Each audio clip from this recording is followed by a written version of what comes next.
bem-vindos, bem-vindas, queridos e amados alunos do curso Mater Dei de Teologia Bíblica e Doutrinal. Hoje nós vamos começar já nesse 15º módulo, as duas primeiras aulas de hoje e a próxima é sobre direito canônico. É claro que não vou esgotar em duas aulas de 40 minutos todo o estudo de direito canônico, mas a gente vai dar um voo rasante sobre esse tema para podermos termos uma ideia. Todo o assunto está também na nossa apostila e na bibliografia que nós indicamos ao final da apostila. Em nome do Pai, do Filho e do Espírito Santo. Amém.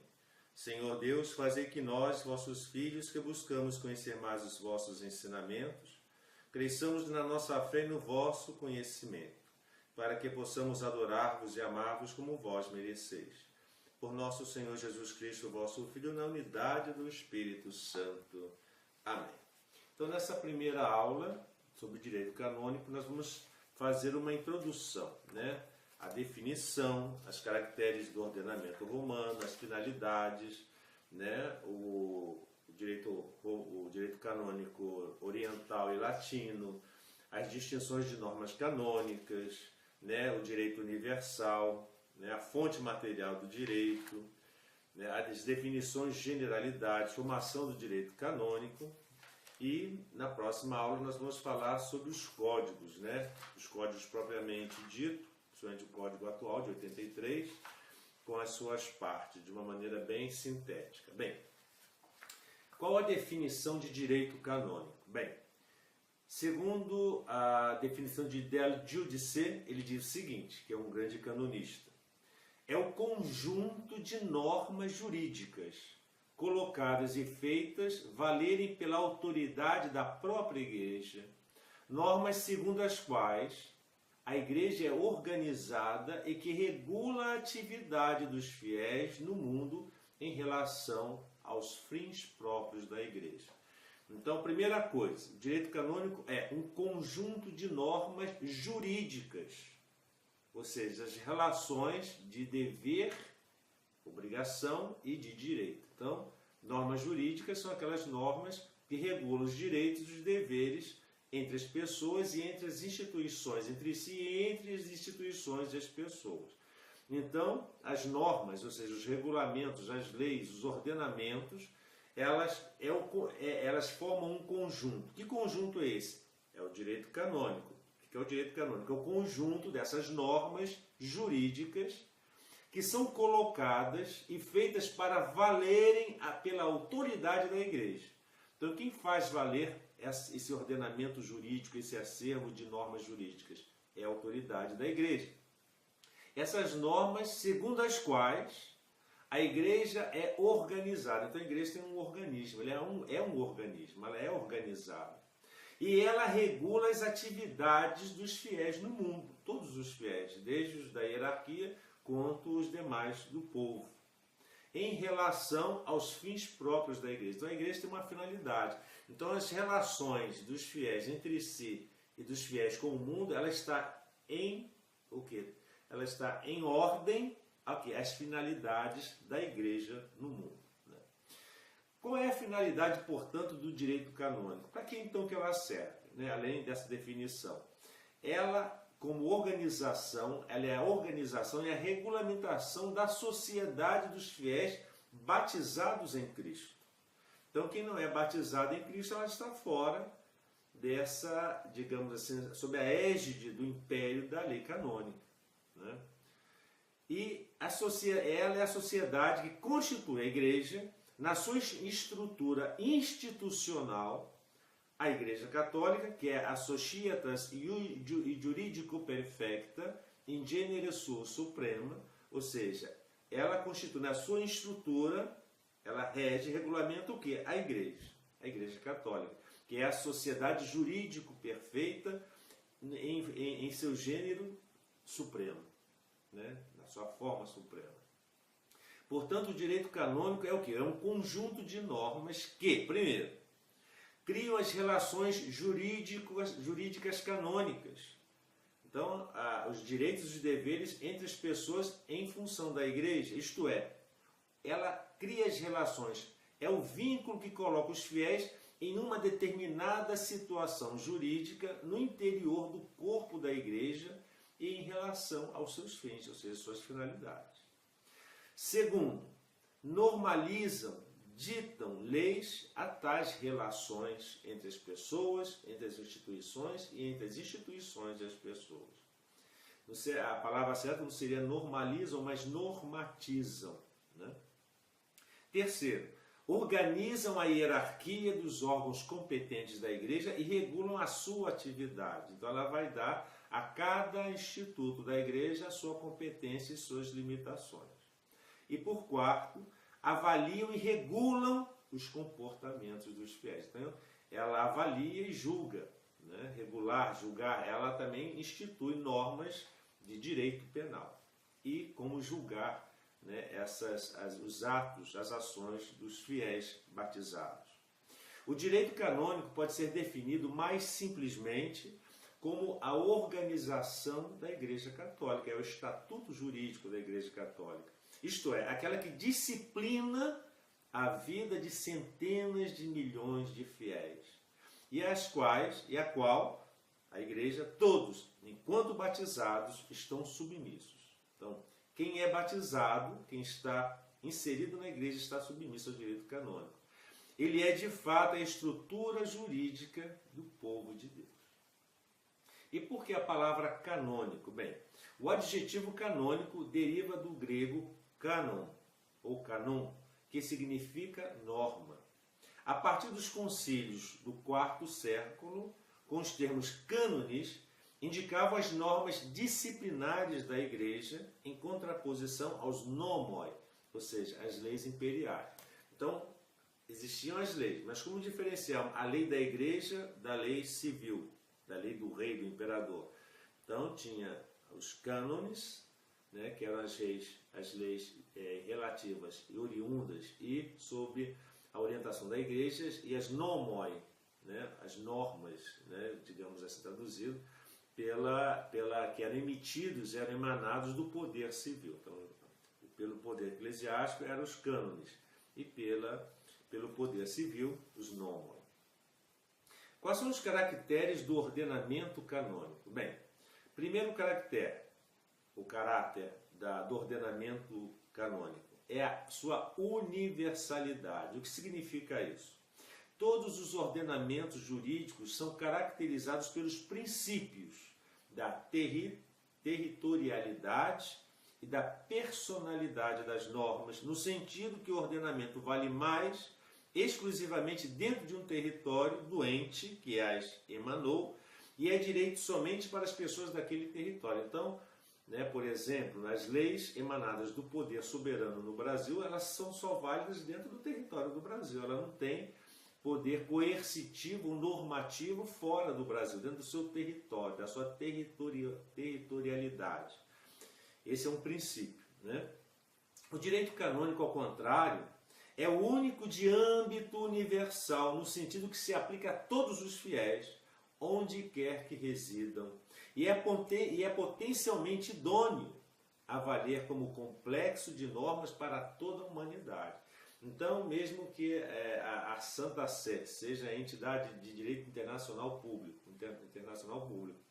e ela emane, ela forge, ela confeccione as leis canônicas, ela não só se restringe ao território do Vaticano, não, ela é universal. Ela vale para todos os batizados, onde quer que se encontre, todos os católicos, né? Portanto, né, a consequência, vejam bem, o direito canônico, ao contrário, é o único de âmbito universal, no sentido que se aplica a todos os fiéis, onde quer que residam, e é potencialmente idôneo a valer como complexo de normas para toda a humanidade. Né? Ela é idônea para também ter a sua influência e seu império sobre toda a humanidade, sem distinção de nacionalidade, de língua, condição social ou território. Consequência direta da missão da igreja, isto é, ela é universal. Se a igreja é universal, a sua legislação, obviamente, é universal. Outra característica, a unidade e variedade. assim como a igreja é única, também o ordenamento canônico apresenta uma fundamental unidade que se manifesta, primeiro, no poder do pontífice, que se estende sobre toda a igreja e sobre todos os membros da igreja. Segundo, na unidade dos meios predispostos a animar um salutem, ou seja, são os meios que predispõem para a salvação das almas. Tudo no direito canônico tem que estar predisposto em ordenamento à salvação das almas. Não deve impedir a salvação de ninguém. Terceiro, na unidade dos direitos e deveres fundamentais de todos os fiéis com relação ao fim último já citado, que é a salvação das almas. E quarto, na falta de divisões internas dos membros em grupos segundo a nacionalidade, a graça, a língua.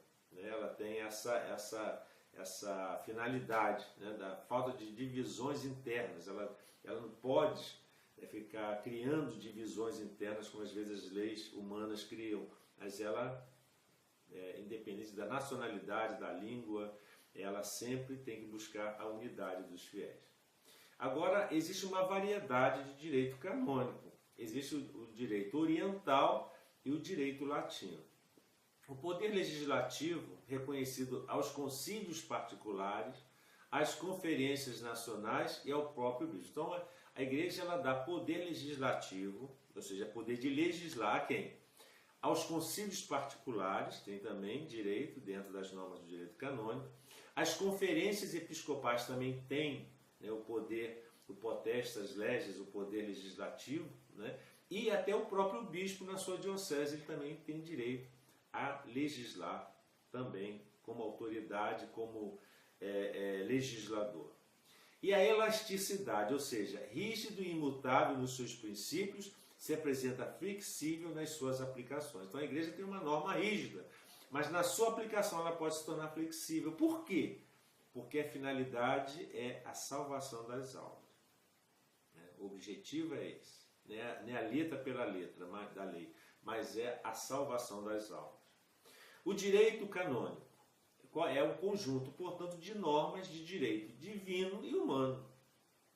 Ela possui em seu bojo, no seu ordenamento, preceitos, normas de caráter divino, de direito divino e de direito humano ou eclesiástico. Por que direito divino? Porque pertencem ao direito divino as normas que remontam à própria vontade divina, que se manifestou onde? Na revelação. Na revelação pré-cristã, ou seja, no Antigo Testamento, e através dos ensinamentos dados diretamente por Cristo e por seu mandato aos apóstolos. Então, o direito divino é aquele que se encontra no Antigo Testamento, no Novo Testamento e na tradição e no magistério da Igreja. Então, nós podemos, dentro desse entendimento, vemos dois tipos de direito divino. Tem o ius divinum positivo, que são as normas contidas nas Sagradas Escrituras e na tradição. São as duas fontes da revelação para nós católicos. E o ius divino naturale, ou seja, as normas que se deduzem como essencialmente inerentes à vida social humana e obriga os particulares à manutenção da ordem e da justiça. Nós já estudamos isso lá atrás, em moral, quando estudamos o direito natural. E o direito humano? Pertence ao direito humano o conjunto de normas canônicas oriundas de onde? Da autoridade constituída pela Igreja para o governo da comunidade dos fiéis. Então, os bispos, os sacerdotes que governam, né, o povo de Deus, eles também têm, digamos assim, a potestas leges, o poder de legislar. E aí é uma coisa que não vem diretamente do direito divino, mas vem de normas oriundas da própria autoridade humana, né, que é constituída pela Igreja para o governo da comunidade dos fiéis.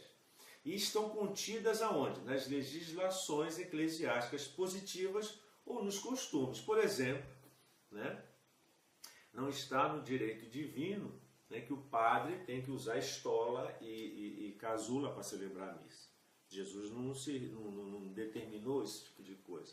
Mas a igreja, constituída por ele, pela autoridade conferida aos apóstolos por Jesus e pela tradição, pelo magistério da igreja, instituiu que ao celebrar-se a missa, sejam paramentados com, né, as normas e as rubricas conforme estão prescritas para aquele tipo de atividade. Isso é apenas um exemplo que eu estou dando. Quais são as distinções das normas canônicas? Como elas se distinguem? Bem, em relação à forma, né, a norma canônica ela se distingue quanto à forma. Elas são normas escritas e não escritas. Ou seja, tem normas que são consubstanciadas por escrito e outras que não são escritas.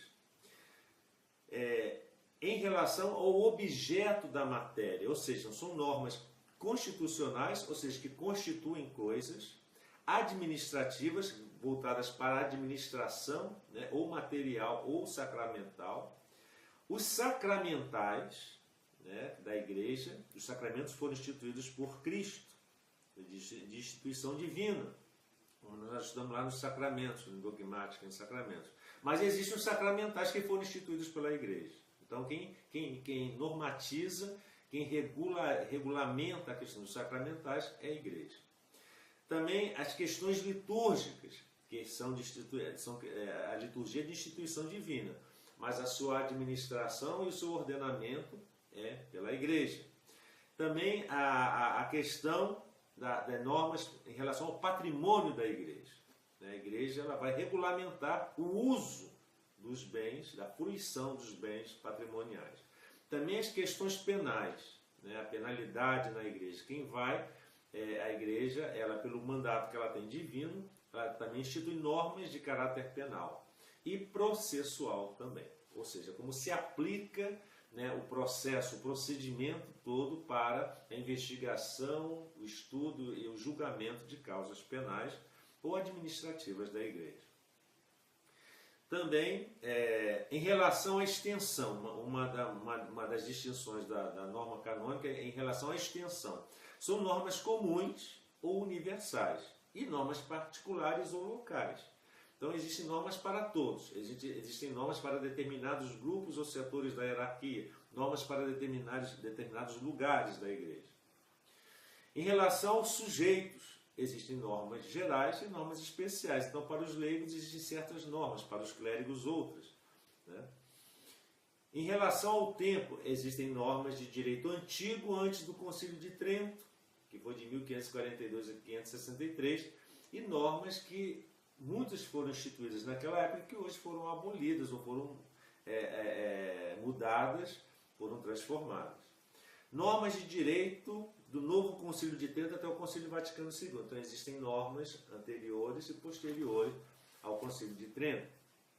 Normas de direito novíssimo, ou seja, são normas mais recentes depois do Concílio Vaticano II.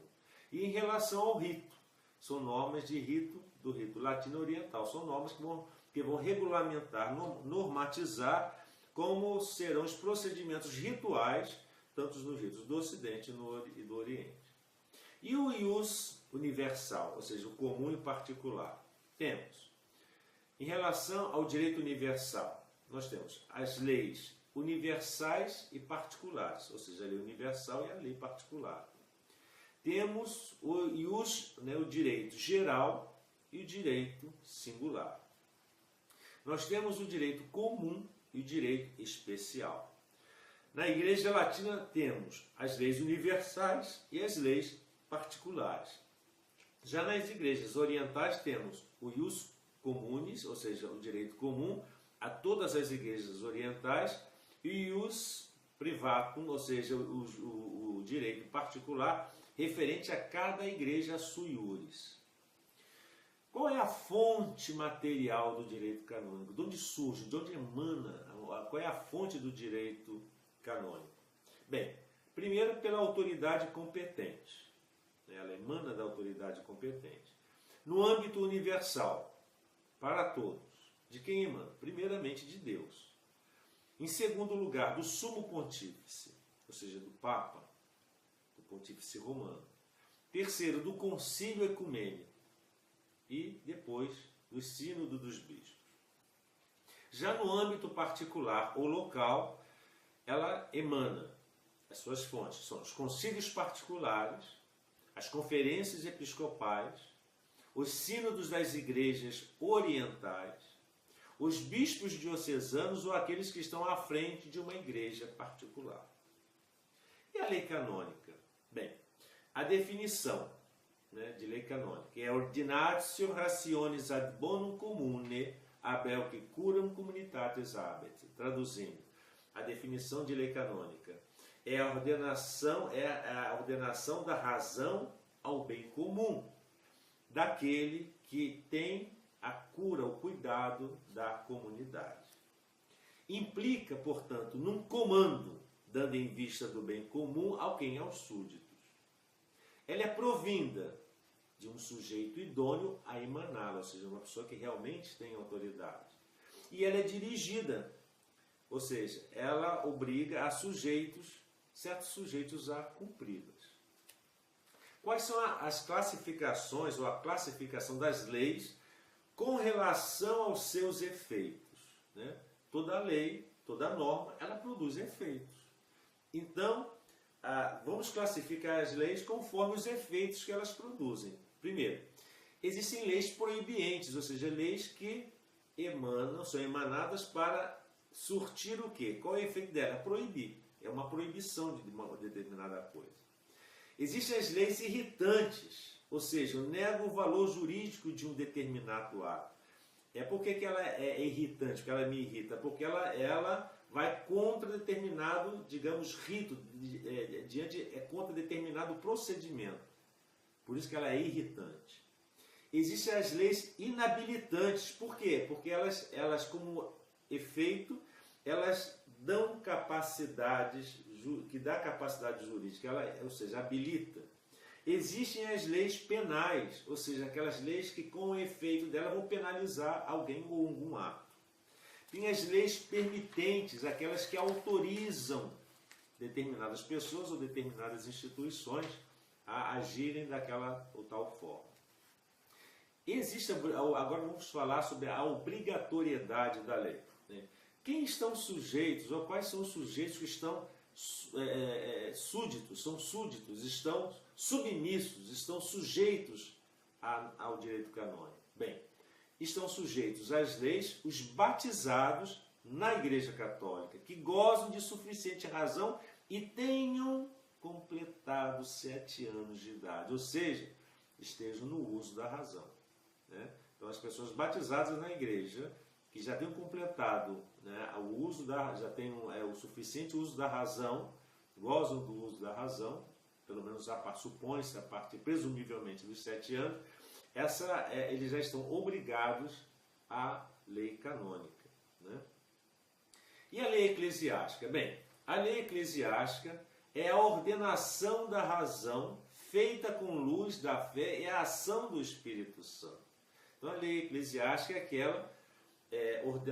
aquele ordenamento, aquela norma da razão, ou seja, sempre promanada da razão, feita à luz de onde? Da fé, com a ação de quem? Do Espírito Santo, ou seja, por inspiração do Espírito Santo. A lei da igreja é mistério, comunhão de redimidos, sacramento de salvação. O homem é chamado a viver a comunhão com Deus e com os homens na igreja. O direito, portanto, é instrumento para a realização dessa comunhão. Então, a lei canônica tem que estar em ordem, tem que estar destinada à comunhão das pessoas. Realiza também a relação entre os carismas, ou seja, os dons espirituais. O direito eclesial, portanto, é um direito revelado, direito divino natural e direito eclesiástico. Isso aí nós também já estudamos lá atrás em moral, né? A questão da lei, né? Lei moral, lei natural, lei eclesiástica, já foi ventilado, já foi visto e estudado lá e estão nas nossas apostilas anteriores. Agora, qual a diferença entre direito eclesial e direito civil? Bem, primeiro, a estrutura da igreja foi dada por Deus. Né? Direito eclesial vem da igreja, e a igreja foi instituída por Cristo. A autoridade ela é ministerial, ou seja, de ministério, de serviço. É pastoral, ou seja, do cuidado das almas, magisterial, ou seja, do ensinamento da doutrina, e é sagrado, ou seja, para o culto. A equidade canônica, ou seja, é o evangelho e não só a justiça. Então, as leis humanas, geralmente, elas visam só a justiça, né? Ou justiça distributiva, ou comutativa, ou punitiva. A igreja, ela visa, né, a equidade canônica, que não vem só a questão da justiça em si humana, mas principalmente a aplicação do evangelho. E o fim do direito eclesial, qual é? Qual é a finalidade do direito eclesial? É a salvação das almas, ou seja, salus animarum, é a salvação das almas, não podemos esquecer isso nunca.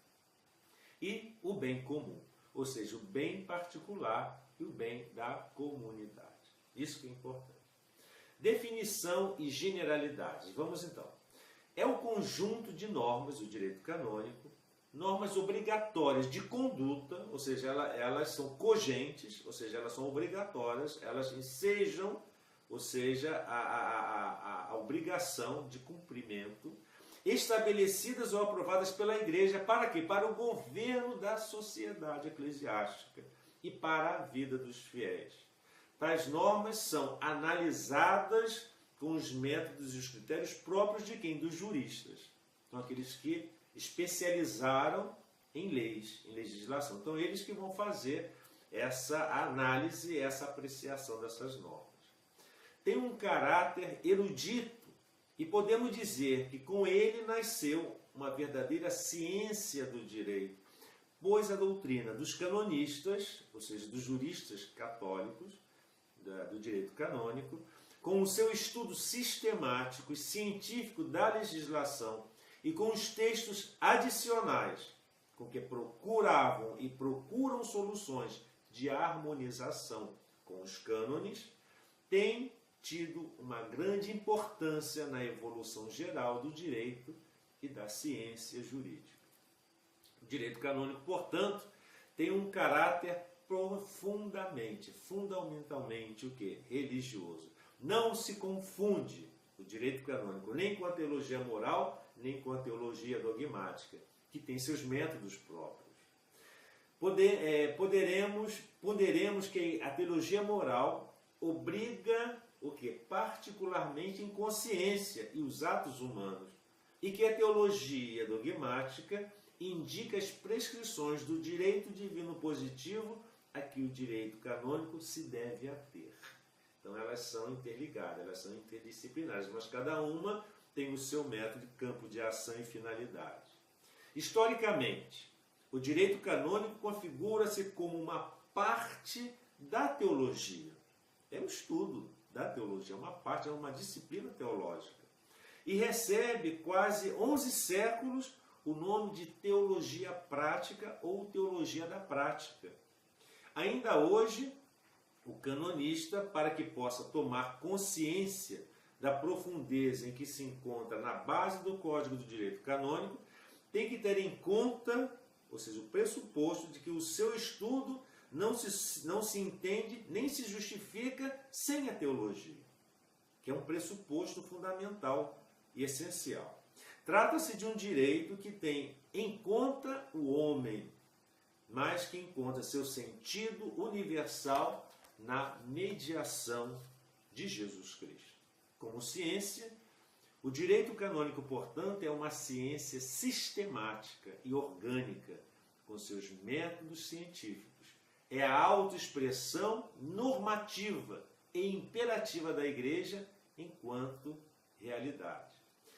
O direito canônico, vejam bem, ela obriga no foro externo, enquanto normas morais e as afirmações sobre a fé vinculam no foro interno. Geralmente na vida civil, na justiça civil, no ordenamento jurídico civil, ele somente obriga no foro externo, né? Às vezes a pessoa quer matar uma outra, ela pode ter aquela vontade de predisposição, mas como a lei o impede e o penaliza caso ele concretize a sua vontade de matar alguém, se ele não comete o ato criminoso de matar, ele está, digamos, inocente.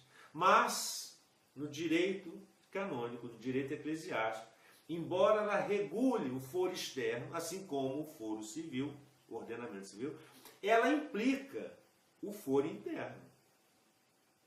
Ela implica a vida espiritual, enquanto que no foro comum não. Se eu tenho vontade de matar alguém, mas eu não mato, é claro que eu não vou pecar contra o mandamento não matarás. Mas diante de Deus eu estou cometendo um pecado grave, porque eu já deliberei, né? Isso já estudamos em teologia moral. Então o próprio direito canônico rege essa questão mesmo espiritual, essa predisposição do foro interno, que ela vai reger nos sacramentos. Não é isso? Tanto que quando a pessoa vai confessar-se, ela tem que ter um dos pressupostos, um dos elementos da confissão é o arrependimento. Se a pessoa não estiver arrependida, que é uma questão de foro interno, o sacerdote, o padre não pode lhe conferir o perdão. Né?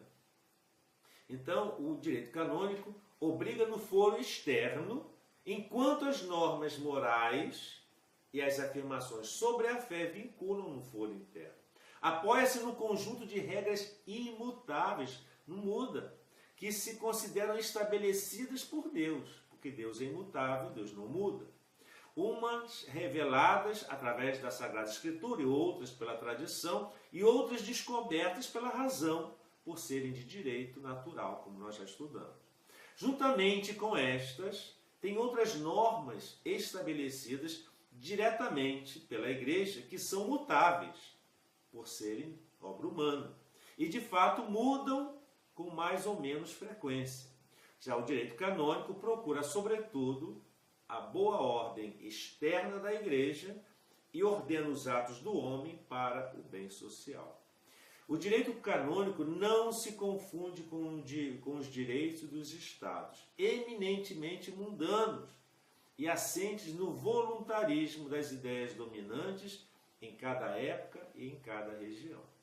Pelo contrário, o direito canônico assenta no firme princípio da submissão ao direito divino e ao direito revelado como natural e na inspiração religiosa, que tem como principal finalidade pôr as condições externas para quê? Para favorecer a salvação das almas, que é a finalidade do direito, que há de ser a preocupação fundamental de todo cristão, a salvação.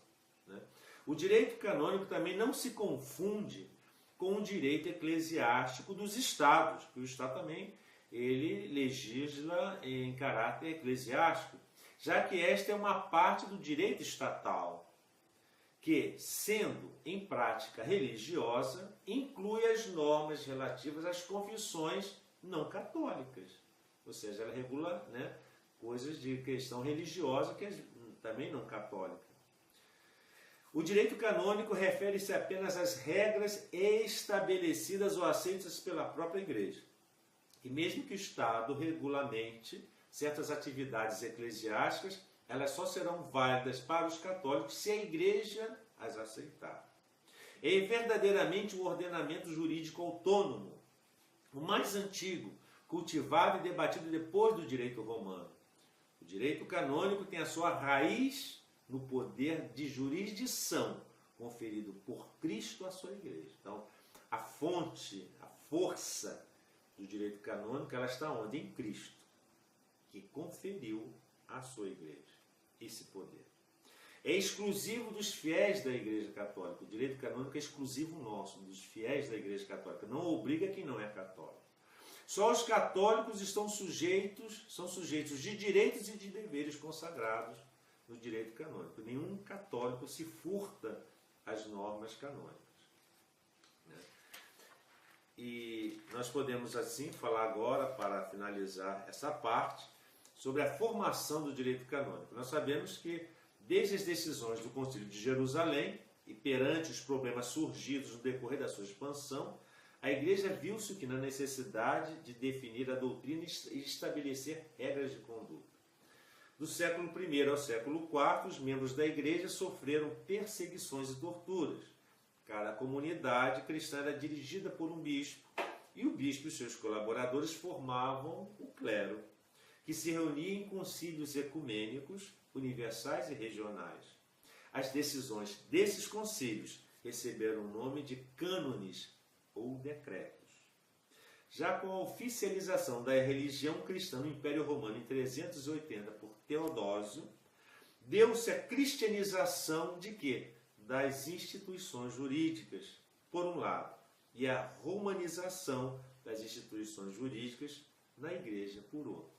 Houve um intercâmbio, né? Cristianizou-se o ordenamento jurídico e, por outro lado, romanizou, por causa do Império Romano, algumas instituições jurídicas da Igreja. A Igreja passou a ser uma instituição do Império Romano.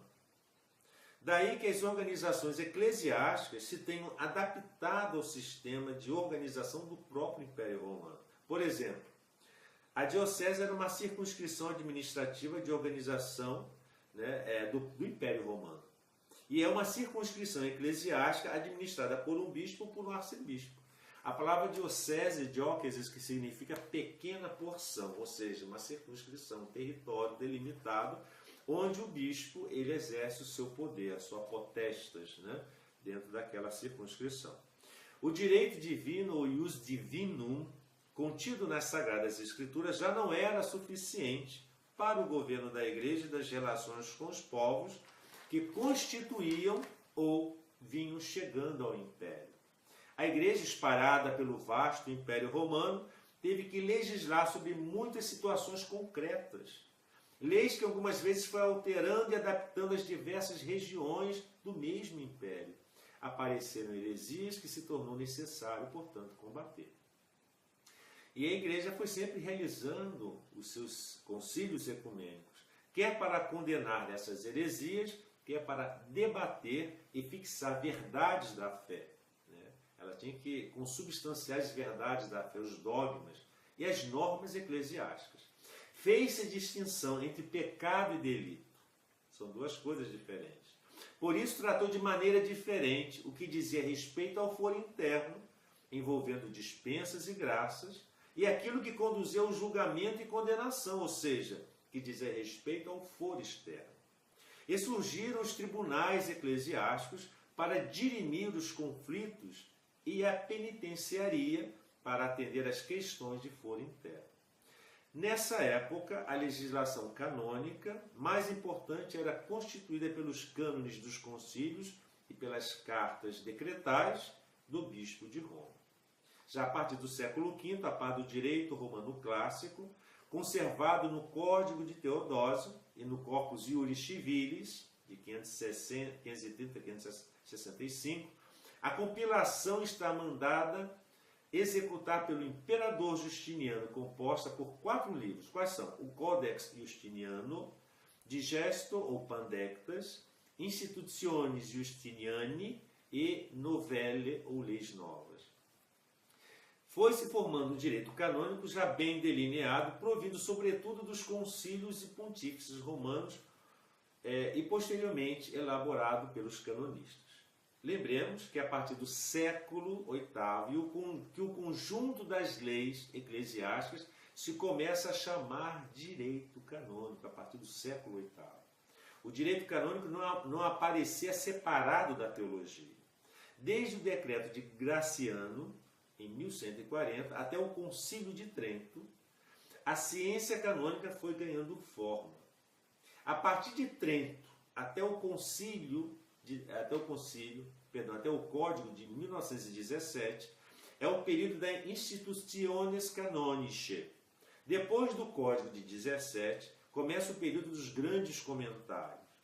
A própria jurisprudência canônica contribuiu para aprofundar a reflexão pós-conciliar acerca da revisão do Código de 17. Hoje podemos dizer que o direito canônico é constituído pelo direito divino, natural positivo, contido na Sagrada Escritura e na tradição, e que a Igreja propõe ou declara pelas leis e decretos do Papa e dos concílios ecumênicos, pelas concordatas entre a Santa Sé e as nações, pelas leis civis que a Igreja faz sua, ou seja, que ela canoniza certas leis civis, dando-lhes valor no foro canônico, e pelas leis e decretos de certas autoridades, como fazem os concílios particulares, bispos superiores e capítulos de certos institutos religiosos. E, para terminarmos essa nossa aula, vamos falar sobre o Código Pio Beneditino. O que foi o Código Pio Beneditino? Bem, durante a preparação do Concílio Vaticano I, que decorreu no ano de 1870 e que jamais foi concluído, foi pedido aos bispos que preparasse uma única coleção de leis para efetuar, de modo mais certo e seguro, a cura pastoral do povo de Deus. Mas apenas a Santa Sé procedeu a uma nova ordenação das leis sobre os assuntos mais urgentes.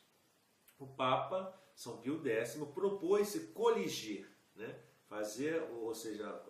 colecionar e reformar todas as leis eclesiásticas.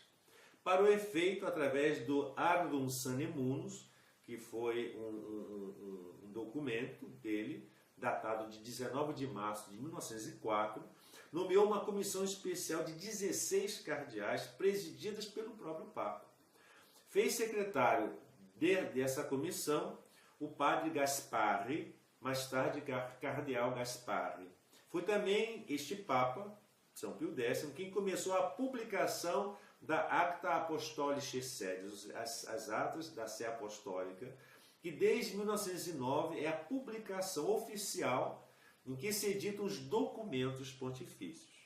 Até 1909 eram as ASS, Actes Sanctae Sedis, ou seja, as atas da Santa Sé. O Papa faleceu em 1914, pelo que esta coleção universal, exclusiva e autêntica, veio a ser promulgada por quem? Pelo seu sucessor, o Papa Bento XV, no dia 27 de maio de 1917. É chamado Código Pio Beneditino, ou seja, começou com Pio X e foi concluído, outorgado por quem? Promulgado pelo Papa Bento, Pio Beneditino. Segundo o Cânone 8, parágrafo 1º, a lei é instituída quando ela é promulgada, ou seja, ela entra em vigor. Ela se torna cogente e obrigatória para todos a partir do momento da sua promulgação. Entrou em vigor no dia 19 de maio de 1918. A partir de então, a tradição secular das compilações e das coleções das leis foi substituída por uma única lei geral, universal e unitariamente sistematizada. Este Código Pio Beneditino foi um elemento decisivo para a organização eclesiástica, já que contém nesse corpo jurídico, as normas que regulam a organização da Igreja, bem como a atividade dos seus membros, para que os fins da Igreja sejam atingidos. O direito universal desse Código Pio Beneditino veio contribuir para se promover eficazmente o munus pastoral da Igreja, que, entretanto, recebia novos desenvolvimentos. Contudo, não se tratou de criar um novo direito. Embora novo na forma, este código conservou em princípio a disciplina anterior. Como ele diz no Cânone 6, o código mantém quase sempre a disciplina vigente até aqui, embora traga mudanças oportunas. Não foram nesse código incluídas normas litúrgicas, não. O Código ordenou, de modo novo, em 2.414 cânones, o direito vigente até aquele tempo. No que se refere à forma interna e externa da nova coleção, foi escolhido o odierno da codificação, ou seja, ele teve uma forma de código, de codificação mesma, sendo os textos das leis redigidos numa forma nova e mais breve, em vez de ser textos compridos e cheio de remissões, como era antigamente. Eles eram formas modernas de codificação. Foi escrito em latim e a ninguém era permitido reimprimir, nem traduzi-lo na íntegra para outra língua. Ela tinha que ser sempre citada em latim.